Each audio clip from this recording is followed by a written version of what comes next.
Hi, this is your instructor Chris, and today I'm going to show you how to use the Moz.com Keyword Planner. Moz.com's Keyword Planner is a free online tool that we will be using to come up with the figures we need for KEI calculations.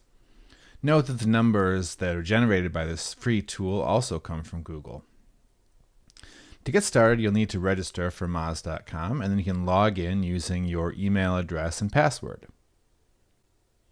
Once you're logged in, go to the free SEO Tools, then select More Free SEO Tools, and then scroll down and click the Target with Keyword Explorer link. Before going on, please keep in mind that this free SEO service is limited to 10 keywords per month. Once you reach that limit, a reminder will appear that you have reached your query limit. You can try again next month, or you may opt in for their free 30-day trial to have more access to the free service. Once you're looking at the Keyword Explorer tool, type your keywords into the input box. If necessary, you can select a different country from the drop-down to show results from that location.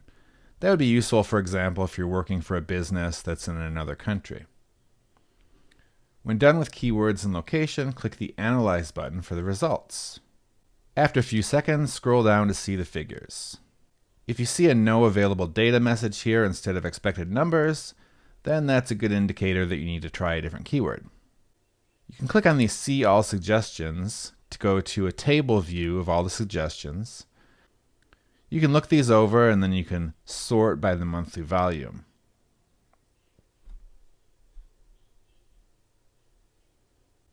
This monthly volume number is what we're going to be using for our KEI calculation. Once you've looked these over and gotten some results that you're happy with, you can export as a CSV, and then you can view this in a spreadsheet program like Excel. Then once you're done looking for keywords, you can use the log out link to log yourself out, and that's all there is to it.